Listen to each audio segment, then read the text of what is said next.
A very good evening to you, and thank you so much for sticking to Y254. Welcome back to yet another episode of the Power Talk Show.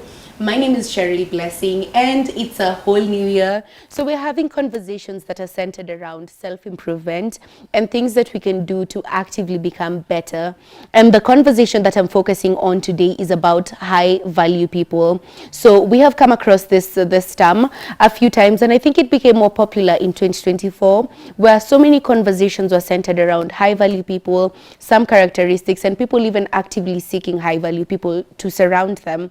So I want us to understand who is a high-value person, because this is a very fascinating term. But what are some characteristics that a high-value person embodies? I am joined here by two amazing guests who are going to give me insight on this conversation. Firstly, we have Shalom Wanjira, who is a media practitioner. Karibu, Shalom. I love your name because it means peace be with us, right? I'm a peaceful person. We love that. We encourage that energy around us. And next to Shalom, we have Dante Max, who is a cinematographer and a filmmaker. Welcome. Thank you very much. I'm happy to be here. It's such a pleasure to have you here as well. And I'm looking forward to having this conversation with you as well. So you can do that by going to our platforms at Y254 across all socials. Let me know, who do you think is a high value person? In your opinion, what are some characters that a high value person embodies? What are some things, some values that a high value person has?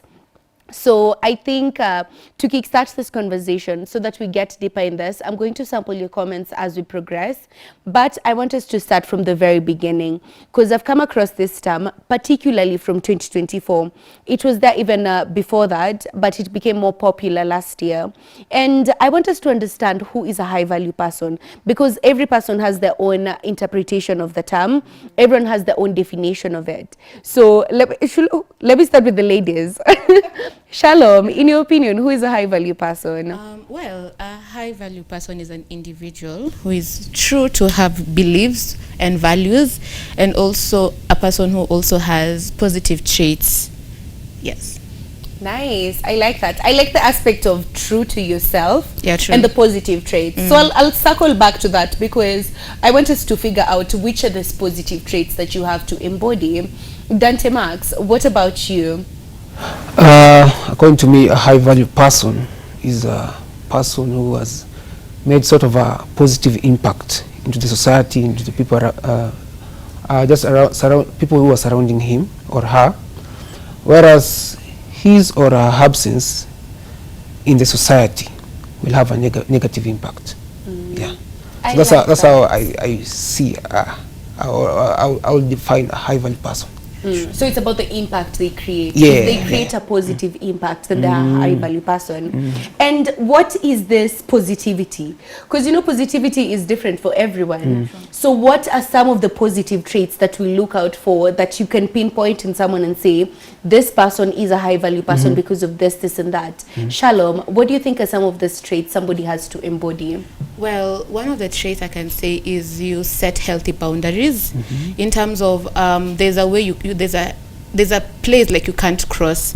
Like you literally respect yourself despite what others want from you or what you want from others. And also another one is being self-awareness. You're self-aware. I mean, you're able to understand and get to know your weaknesses, your strengths, and where you need to improve. But also when it comes to goal-oriented, you're able to understand your goals and what you want to achieve, because first of me, I do believe that if you're not a disciplined person, then you cannot achieve your goals at all.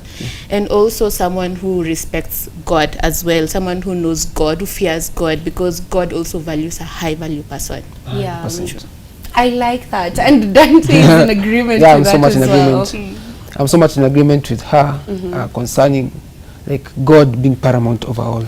So high-value person, at the end of the day, when you allow God to take the lead, there is nowhere you'll go wrong. I would say, I would add more to say that for one to identify that he or she is a high-value person, you actually also identify the temperaments, like the 4 temperaments, say the melancholic, sanguine, choleric, and the phlegmatic.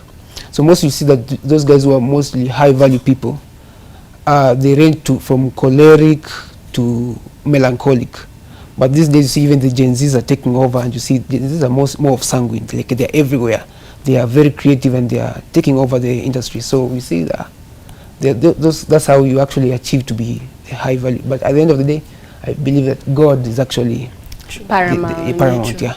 I like that. But please expound more on the different types of temperaments, because there's someone who amekusikia akashindwa haya kwani nimeenda nchi ingine. So please elaborate. What are some of the traits that are present in a sanguine, in a melancholic, all the other temperaments that we have? Now, for each and every temperament, there are the positive side and the negative side. So if we start with the choleric are normally mostly the bosses, the managers, because they are very, their positive side is that they're strict into time, they're normal time conscious, they are well groomed, well planned, they plan themselves, they can even plan for, say, a year, for those guys who are actually extreme cholerics. Then for cholerics, they don't like to be disappointed. That can be a positive and also a negative, I don't know. But they don't like to be disappointed. They like everything perfect. Like, if this table is supposed to be this manner, if you turn it a little bit, he or she will notice, like, okay, this table has actually moved. That's how cholerics are. Now, when we go to the melancholic, I'm actually a melancholic. I take time to like, if I'm supposed to be, say, for instance, since I'm doing filmmaking, if I'm supposed to be shooting a film, I normally like to take my time to jot things down to ensure that everything is perfect. I fear failing, for me as a melancholic. And then for us melancholics, we overthink. Like, if by any chance after this I'm going to overthink, did I do right? Was I great? Or how do I look behind the camera? You see, that's for melancholics. Now, that's a positive. There's the positive side and the negative side for melancholics. Now, for melancholics, we normally make good friends. Like, our friendship normally can last for a very long time, because we fear hurting people, we fear making, because it's like whatever the person is going to feel, like, we normally go into detail, like, we can easily analyze something for a very long time to identify if the person is actually hurt or not hurt. And then we are lovers of arts. Like, the moment I arrived here, the set was so beautiful. I was like, wow, this is amazing. I'm finally at Y254, and like, wow. And that's for melancholics. Now we have the sanguines. Sanguines, they are normally the creatives. They create a number of things. They have ideas. They have a number of social media accounts. Like, all the social media accounts are very active. They can be behind TikTok and make videos. But you see, for melancholics and for phlegmatics, maybe we can do it if we maybe if something comes up that we can actually will cause us to be behind the camera. But for sanguines, they are very active. You can, for how to identify a sanguine, like a place where it's very quiet. The sanguines, they talk a lot. They want to know you. They want to make you laugh. They'll be laughing all around. Their voice are normally high pitched. You see, that's for the sanguine. Then finally we have the phlegmatics. Phlegmatics, any idea you make, they'll go with it. Like, okay, today we are going to have a party. Okay, let's do it. Then the phlegmatics are normally mostly the introverts. You get the phlegmatics being the introverts. They love locking themselves indoors, like, but anything that you do with them, they just blend with whatever you bring forth into the table. And those are the different temperaments. And for you to even understand which temperament you fall under, you need to have self-awareness. Exactly. Which Shalom has mentioned. And those are some of the values of a high-value person. You need to reflect and sit down and ask yourself the hard questions. Who am I? What do I like? Why do I like it? And find all the answers. Then you can find who you truly are. So reflection is an important part of you becoming a high-value person. And how do you constantly do that? How do we constantly reflect? Because who I was 5 years ago is not the same person I am today. Who I was on Monday is not the same person I am today. So how do we constantly keep ourselves in check and do the assessments? Shalom, how do you do that? Well, for me, I think I can say it's journaling, because First of all, we change each and every single day, as you have said. The way I was yesterday is not the way I am today. So in each and every single day, we react differently to every situation. So me, I do believe anytime you're journaling, because I also, as in for me, I do prefer if you're a journaling person, it's good and you keep records of things. Just unaona watu wana people they're writing, 2025 year resolutions, 2023 year resolutions, because they are different. Whatever you wanted in 2023 is not the same of what you'll want in 2025. So I do believe every time like you want to self-reflect on who you are, or if there's anything that you want to change, then I do believe it's all about just looking out for yourself first and understand better who you are, because atufanani we change. Vile mi niko sahi in this year 2025 is not the same way as I am. I will be ama labda hata mwaka ikiisha. So journaling, because journaling actually do help so much. You tend to open your heart and you tend to write things that you never imagined, or you tend to accumulate words in your head, in your mind that you never thought, or you tend to write things of yourself that you never thought you had or you were at all. Yes. So it's a way of self-expression true. to yourself. Yeah. And it also helps you figure out what's different, how am I reacting today versus how I was reacting 5 years ago or 3 months ago even. And we've just talked about some characters of high-value people. And one thing I've picked up from the definitions that you've given me is you have to be intentional. True. So can you be born as a high-value person? Dante, do you think I can be born today and be a high-value person? I will answer that by saying that Rome wasn't built in a day, right? So I believe that it's a process that actually takes place, and at some point something also has to hit you to transform to who you ought to be, right? For instance, I wanted to be a filmmaker, but I didn't decide it from like back then when I was young, I wanted to be actually a doctor, right? Until it reached some point I decided, I feel like my heart is being drawn to filmmaking. Like I feel I can do filmmaking. So I've been doing a number of films, starting with the first video I did was I used an iPad, and I recorded a video that I edited it. And now looking back, as the time was passing by, now when I go to that video, I was like, this is the kind of video I was doing. This was a good video, but yet I blocked it from people to view it because it isn't appealing, right? So how I knew that I was actually progressing is when now I would actually maneuver around a number of cameras, a number of people who are into the same industry as I am, from film producers, cinematographers. You see now mostly I'm into cinematography, so I've met with some guys like Enos Olik, and he's apparently one of the best, in terms of making his crew members. The way he plans himself is perfect. So the moment I realized that back in 2024 when I met with him, I knew that I've actually reached somewhere that I can say that I am actually a cinematographer and I've actually progressed. So you need to put in the work. You can't just be born and become high value. You need to be intentional. You have to get to a point where you realize I need to work on this and that aspect of yourself. Now let's talk about the upbringing, because we are the environments that we were brought in. We are the people who brought us up until we unlearn some habits. For the most part of our childhood or teenagehood and our early adulthood, some people, even for the rest of their lives, they're still the people who brought them up. They're still the homes they came from. So the environments that we are in at our foundation are very important. So what's the impact of being surrounded by high value people from your childhood? If your mother is a high value person, if your father is a high value person, what impact does that have on you from your childhood up until you become an adult, and then you become more intentional about your habits and the things that you're doing? Shalom, what do you think about that? Well, for that, it's actually brings a big impact personally, because if you're actually raised by a mother, I do understand we're not all raised in good upbringings or in good families. But for me, I do thank God I was brought up in a very strict Christian home till now. My parents are very strict with me. Even if I'm old enough like to move out and to start my life and I'm working, I mean, my parents are still strict with me, even the way I live my life. Because at the end of the day, as much as they're so much into us, but they do understand the moment like God will take them, you'll be living this life alone.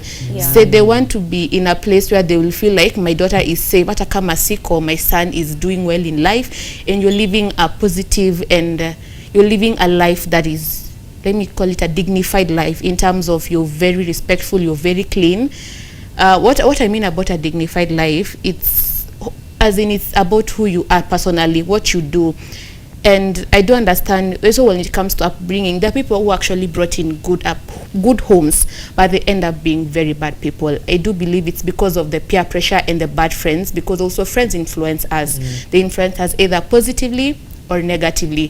So for the upbringing, I do believe it actually brings a big impact personally on you as a human being, personally wewe kibinafsi, and also in the people who surround you. Because if you're surrounded with people with those high value traits like self-awareness, they're emotionally intelligent, like they're just the people who have set good boundaries, they respect themselves, they treat others better. I mean, they treat like they also value God.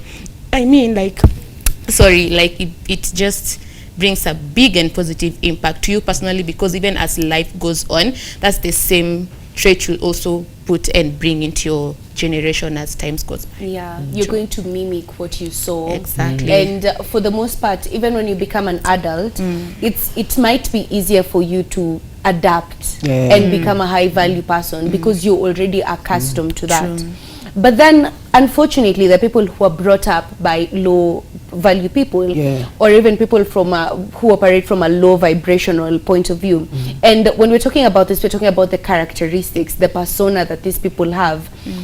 Then they become an adult, then they actively work on that, and they influence the other children to become better. So that's also, it takes intentions for you to decide, I am not going to be the environment that I was brought up in. I'm going to do better, and I'm going to give better to my future generations. But Shalom, you've also brought about an interesting aspect of people who they're brought up with the high value people, but then they become low value people because, again, of the environments that they place themselves in, the people they surround themselves in.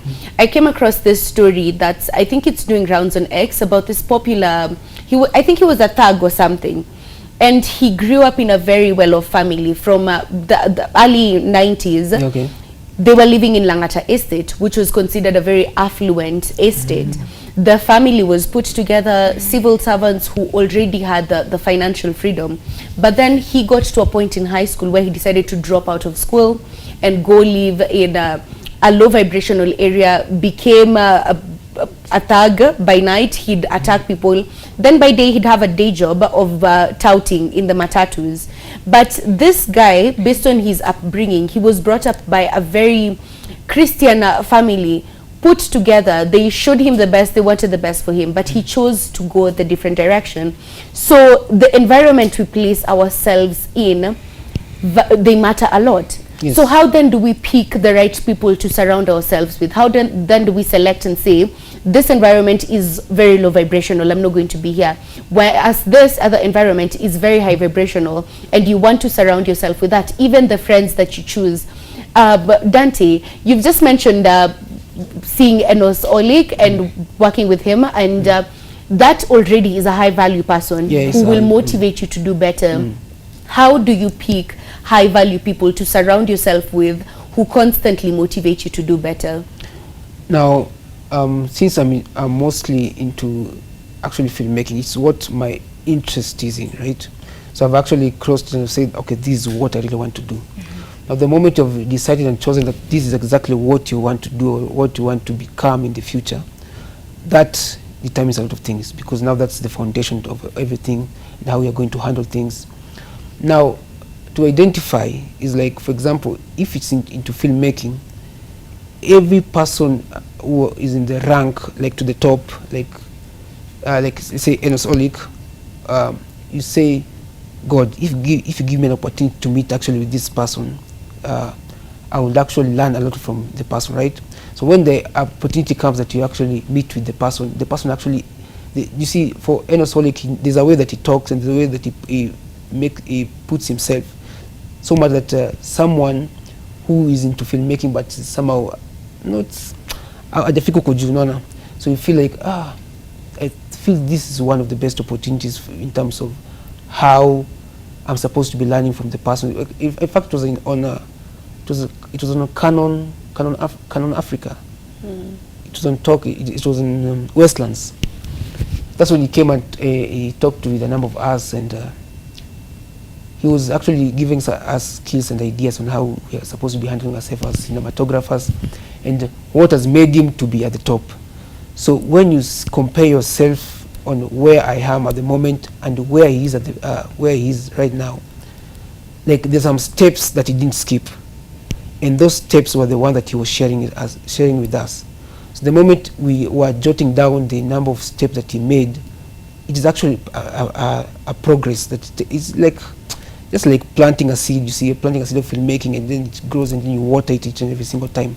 If you don't water it, then at the end of the day, someone will just come and uproot it, or either cut away the branches, which will actually support you in the next few like the journey of actually filmmaking. So I would say that for you actually to identify that you are growing, or for you actually to grow, you should actually choose the people according to what your interest is in, right?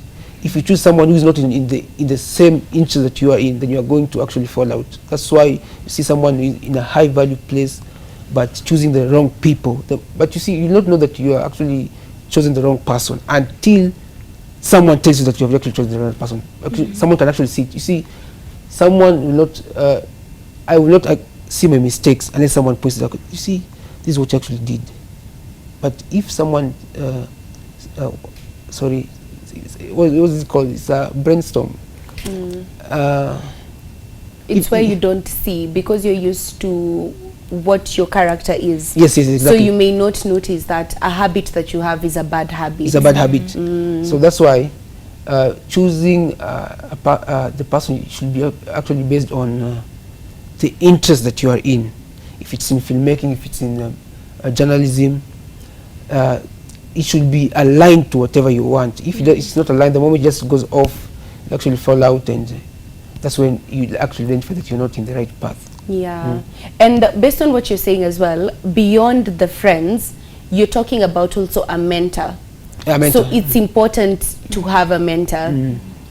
Shalom, what do you think about that? What's the value of having a mentor in your field where you're working, or even just generally in life, in addition to having your friends? Because your friends are one aspect, your family is a different aspect. But what's the value that you get from having a mentor who you look up to and who tells you, this is the path, do this, do that, don't do this?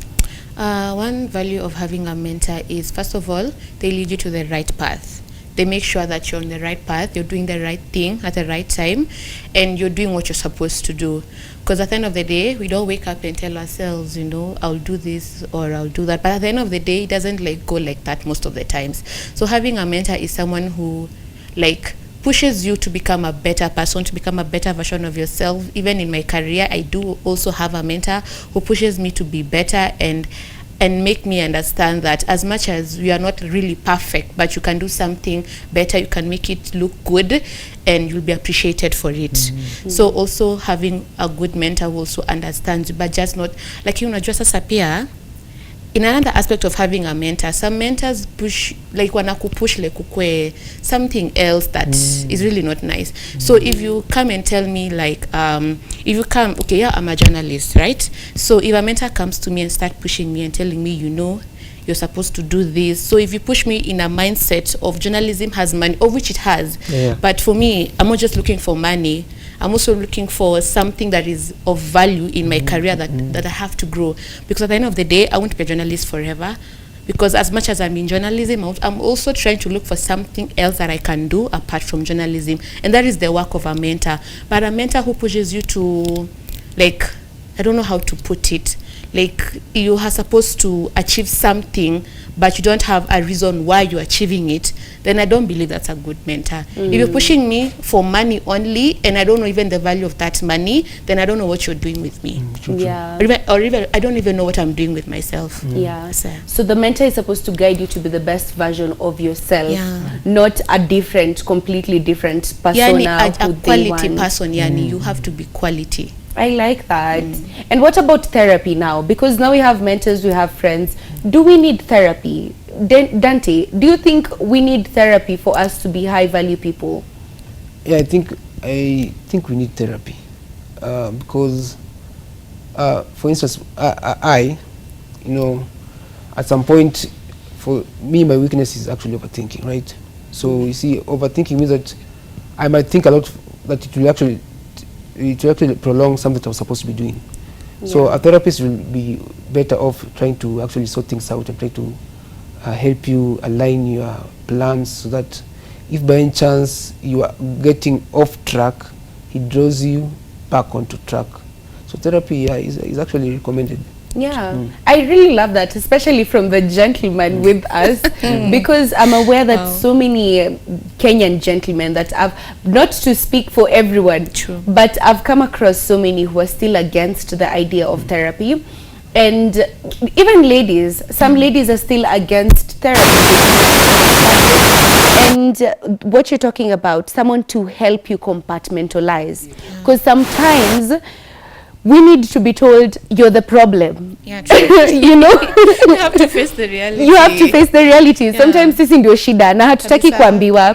And our friends will be like, no, imagine, no, it's the other person. Your mentor may not even tell you that because they'll expect you to figure it out by yourself. But a therapist who's genuine will tell you, Cheryl Blessing, this is where you messed up. Do you acknowledge that?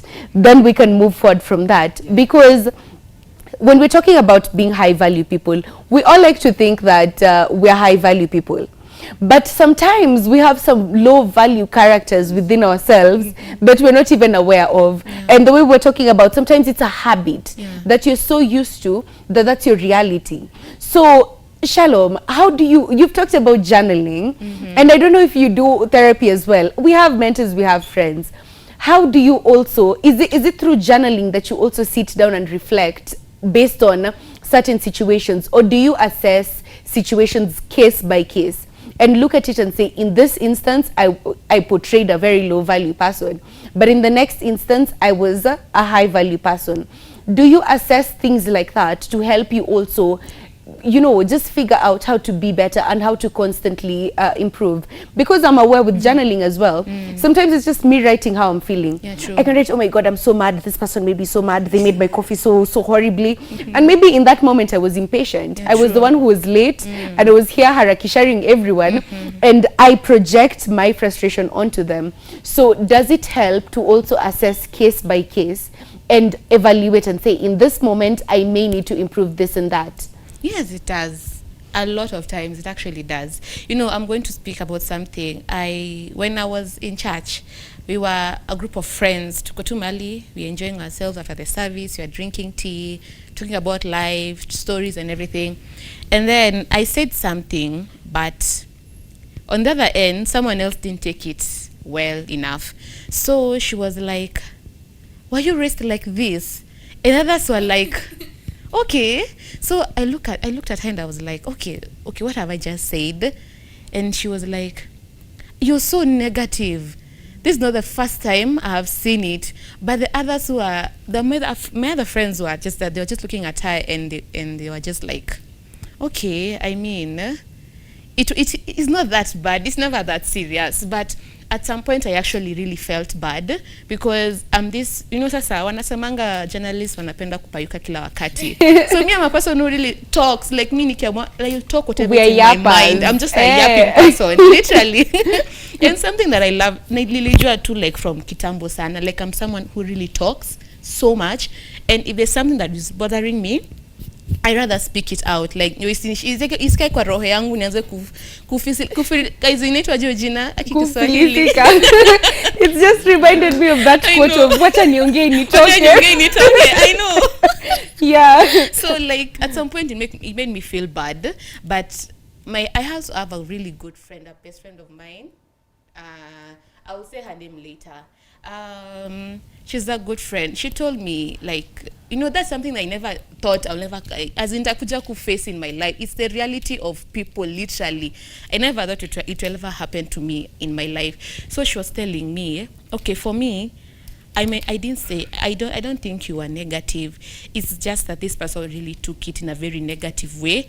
And for the others, they also took it in a very positive way. But ni vile sasa huyu ni mtofauti. So, and she was like, you also need to learn, at the end of the day, even if you speak out, not everyone will take whatever you say in a positive way or in a negative way. They will have their own judgments, like, we alisema kitu mbaya, the other person says ulisema kitu mzuri. So, like, I actually really felt bad that day, but Yeah. I just thank God, and I asked God, am I really that negative? Then if I'm negative, then uko tunanipea like a warning, unaniambia tu Holy Spirit, ananiambia, atuseme hii. Pull it back. I know, like, let me relax. I'm like, my mouth, relax. But she also told me, like, at the end of the day, you shouldn't change who you are. Just because someone else told you, like, you're negative. Now, in Guinea, they clearly said, like, you are just stating out your own facts. Yeah. And we were, like, she was just like, it's just how to, as enough for people understand, like, she just gave me advice of, like, no,